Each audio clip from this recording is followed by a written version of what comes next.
नमस्कार, मैं हूं शिखा शर्मा। स्वागत है आपका खबर 100 में। आइए रुक करते हैं अब तक की कुछ ताजा खबरों की ओर, लेकिन उसके पहले एक नजर अब तक की कुछ हेडलाइंस पर।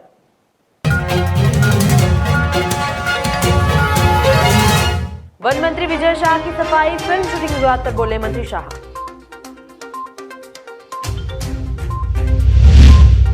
समाचार पत्र में छपी खबर का खंडन, जैद अली ने कहा डिनर का न्योता देना अफवाह।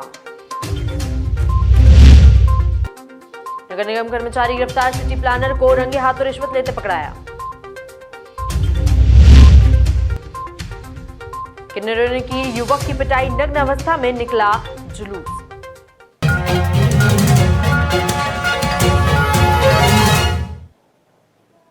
हाल ही में वन मंत्री विजय शाह के डिनर प्रस्ताव को अभिनेत्री विद्या बालन के ठुकरा देने के बाद विद्या बालन की फिल्म की शूटिंग रोक दी गई थी, जिस पर वन मंत्री विजय शाह की सफाई सामने आई है। मंत्री विजय शाह ने अपनी सफाई में कहा कि मैं पूछना चाहता हूं कि शूटिंग कब कैंसिल हुई। जिन्होंने अनुमति ली थी उनके निमंत्रण पर मैं गया था, वह भी 1 महीने बाद। अक्टूबर से शूटिंग चल रही थी, मैं नहीं गया। उन्होंने कहा था आप जब महाराष्ट्र जाए तो बालाघाट होते हुए जाए, हमारी यूनिट के साथ डिनर करिए। जब मैं 1 महीने बाद बालाघाट गया तो वहां से महाराष्ट्र गया तो किसी कारण से डिनर कैंसिल हो गया। ये कारण तो उनसे पूछा जाना चाहिए जिन्होंने अनुमति ली। शूटिंग कैंसिल नहीं हुई है। शासन प्रशासन और वन विभाग के सहयोग से शूटिंग निरस्त चलती रही है। बता दें, यह बात मंत्री शाह ने अपने बयान में कही है। मेरा इशू नहीं है, मेरा इशू नहीं है। मैंने बताया ना आपको, मेरा इशू नहीं है। जिन्होंने फिल्म की अनुमति हमसे ली थी उनके निमंत्रण पर हम वहाँ गए थे। उनका आग्रह था कि लंच या डिनर लेते हुए जाएं, तो तत्काल मैंने कहा अभी तो संभव नहीं है, लेकिन 1 महीने बाद जब मैं महाराष्ट्र जाऊँगा तो आपके यहाँ से मिलते हुए जाऊँगा। हम लोग मिले, शूटिंग देखी। डिनर उनका किसी कारण से कैंसिल हुआ, उसका जानकारी तो वो जिन्होंने निमंत्रण दिया था, जिन्होंने अरेंज किया था, वो बता पाएंगे। मेरा तो कुछ लेना देना नहीं। और ये खबर तो महीने भर पुरानी है और लेकिन फिल्म नहीं रुकी, ये मैं आपको बताऊंगा। गत दिवस एक समाचार पत्र में प्रकाशित किया गया था कि वन मंत्री विजय शाह ने मध्य प्रदेश में चल रही शेरनी फिल्म के दौरान अभिनेत्री विद्या बालन को डिनर का न्योता दिया था, जिसके लिए मना करने पर विजय शाह ने शूटिंग में अडंगा लगाया। इस पर डायरेक्टर जैद अली का बयान सामने आया है, जिसमें उन्होंने कहा कि मैं इस खबर का खंडन करता हूं। उन्होंने इस खबर का खंडन करते हुए कहा कि हमारी शूटिंग किसी ने नहीं रोकी, बल्कि हमारी शूटिंग अच्छे से कंप्लीट हो गई है। साथ ही डिनर को लेकर उन्होंने कहा कि विद्या बालन डिनर का हिस्सा होने ही नहीं वाली थी। वह सुबह 5 बजे से शाम को 5 बजे तक शूटिंग कर रही थी और साथ ही डिनर की जगह से वह 40 किलोमीटर दूर गोदिया में रुकी हुई थी। आइए आपको भी सुनाते हैं डायरेक्टर जैद अली ने अपने बयान में क्या कहा। फिल्म की शूटिंग हमने वहाँ पर की, बहुत अच्छा हमारा एक्सपीरियंस रहा। हमने बहुत अच्छे से वहाँ शूट किया और हमारी फिल्म पूरी अच्छी तरीके से वहाँ खत्म हुई। आज सुबह मैंने न्यूज़पेपर में एक खबर पढ़ी, जिसे पढ़ के मुझे बहुत दुख हुआ उस चीज़ को खबर पढ़ के, कि उसमें ऐसा कुछ उसमें मेंशन था कि माननीय मंत्री श्री कुंवर विजय शाह जी, उनको क्या नाम से वहाँ पर विद्या बालन से उन्होंने डिनर का कहा, जबकि एक्चुअल हकीकत ये थी। उसी चीज़ को क्लैरिफाई करने के लिए मैंने आप सभी को बुलाया है। तो हमने उन्हें मंत्री जी को इनवाइट किया था। मंत्री जी का हमें ऐसा पता चला कि मंत्री जी कान्हा आने वाले हैं, सो हमने उनसे रिक्वेस्ट की कि मंत्री जी आप आए हैं, पूरी फॉरेस्ट फिल्म हम फॉरेस्ट पे बेस्ड है, हमारी फॉरेस्ट में ही शूट हो रही है, सो वहाँ पर आप प्लीज़ आप आएंगे तो हमें अच्छा लगेगा। अनफॉर्चुनेटली मंत्री जी हमारे साथ, हमने एक छोटा सा उनके लिए डिनर होस्ट किया था, बट अनफॉर्चुनेटली वो नहीं आ पाए, उनकी कुछ कारण रहे होंगे। और आज जब मैंने खबर पढ़ी तो मुझे बहुत दुख हुआ, क्योंकि हमारी जो फिल्म है ये हमने बहुत ही खूबसूरत फिल्म बनाई और बहुत अच्छे से बहुत सारे लोगों के cooperation from government of Madhya Pradesh का पूरा कॉपरेशन रहा, मध्य प्रदेश टूरिज्म का बहुत कॉपरेशन रहा, फॉरेस्ट डिपार्टमेंट का बहुत कॉपरेशन रहा, सभी अधिकारी, कलेक्टर बालाघाट, सभी लोगों की तरफ से हमें बहुत, एसपी बालाघाट, सभी लोगों की तरफ से बहुत सहयोग रहा। बट ऐसी चीज़ जब सुनने में आई हमें तो बहुत अफसोस हुआ। तो उसी चीज़ का खंडन करने के लिए, उसी चीज़ को गलत बताने के लिए आज ये प्रेस कॉन्फ्रेंस आयोजित की गई है और बस यही बात मैं कहना चाहता था। Thank you so much. देखिए सर, इस तरीके की न्यूज़ काफ़ी आती रहती हैं, बट क्योंकि ये हमें डायरेक्टेड था तो उसका जवाब देना हमें आना ज़रूरी समझा। बाकी ऐसी कई फेक न्यूज़ेस चलती हैं, आई थिंक मेरा आज यहाँ बोल देने से उस बात को खत्म हो जाना चाहिए। ग्वालियर शहर के थाटीपुर पानी की टंकी के पास रहने वाले एक बिल्डर की इमारत पर 2 माह पहले सिटी प्लानर ने बुलडोजर लगा दिया था।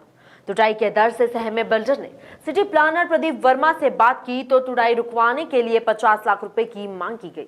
बिल्डर ने कोरोना के कारण आर्थिक संकट बताया तो तय हुआ कि 10 लाख रुपए अभी देना होंगे और बाकी रकम बाद में दे दी जाएगी। बिल्डर के मुताबिक अपने सिटी प्लानर को 10 लाख रुपए तत्काल दे दिए थे। इसके बाद अब फिर से सिटी प्लानर बाकी रकम के लिए उस पर दबाव बना रहा था। दोनों पक्षों में बातचीत के बाद सौदा 50 लाख में तय हो गया था। उधर बिल्डर ने इसकी शिकायत ईओडब्ल्यू में दर्ज करा दी थी। शनिवार को दोपहर पैसे लेने के लिए बिल्डर ने सिटी प्लानर प्रदीप वर्मा को एसपी ऑफिस बालाजी गार्डन के पास बुलवाया था। बिल्डर 50 लाख रुपए लेकर पहुंचा था, जबकि सिटी प्लानर वर्मा अपनी कार से वहां पहुंचा। कार में जैसे ही सिटी प्लानर ने बिल्डर से 5 लाख रुपए की रिश्वत ली तो ईओडब्ल्यू ने रंगे हाथों गिरफ्तार कर लिया। इसके बाद आरोपी का विश्वविद्यालय थाने ले जाया गया।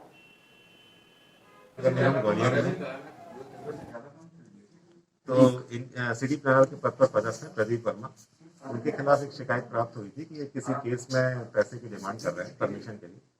तो उसमें एक आवेदक है धर्मेंद्र भारद्वाज, ग्वालियर में रहते हैं। उनकी लैंड है यहाँ पर अपना सुरेश नगर के पास में। तो उसमें 2 लैंड है। एक कोई लैंड पे कुछ डुप्लेक्स का निर्माण हो चुका है, कुछ अधूरे पड़े हुए हैं, और एक सामने लैंड है जिसमें कुछ परमिशन वगैरह वो चाह रहे थे।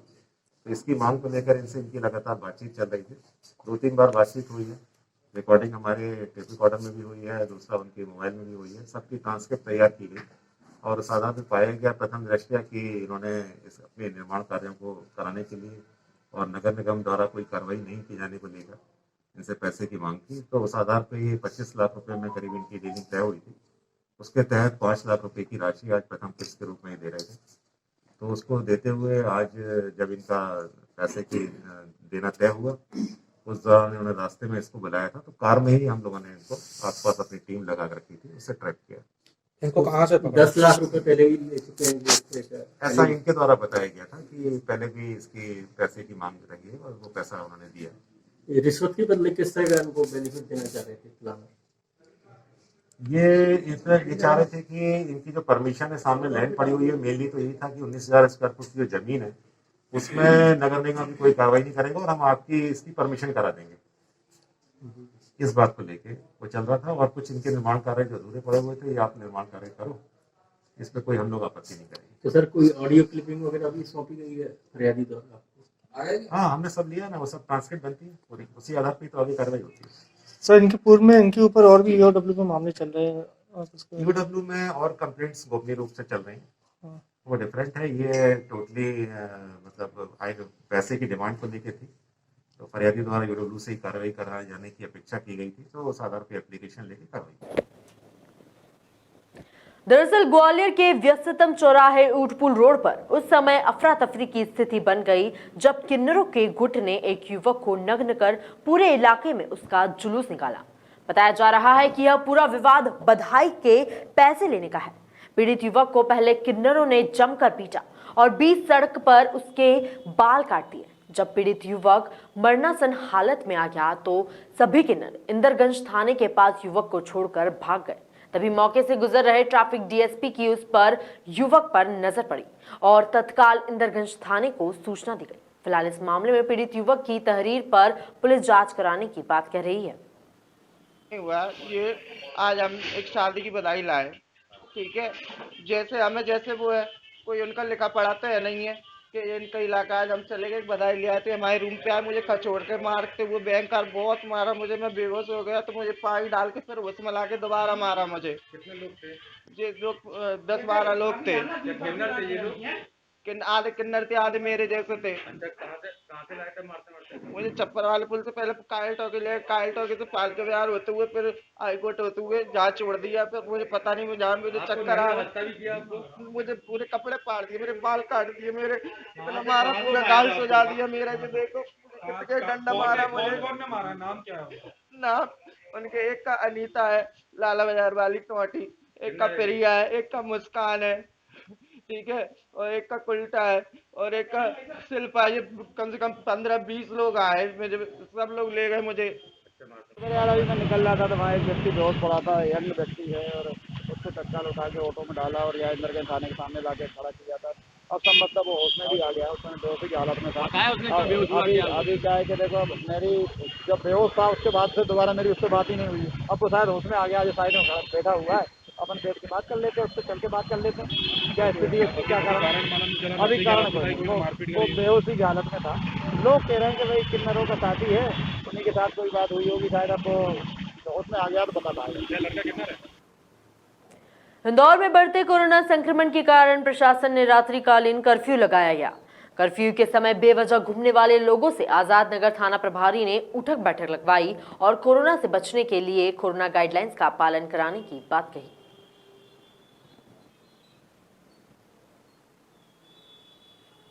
घटिया में बैंक ऑफ इंडिया के सामने दर्दनाक हादसा हुआ, जहां बुलेट सवार युवकों को ट्रक ने रौंद दिया, जिसमें एक युवक की घटनास्थल पर ही मौत हो गई और एक युवक को गंभीर अवस्था में जिला अस्पताल रेफर किया गया है। बता दें, घटिया पुलिस ने मौके पर पहुंचकर ट्रक को पीछे कर शव को बाहर निकाला और गंभीर अवस्था में घायल को सामुदायिक स्वास्थ्य केंद्र घटिया भेजा गया।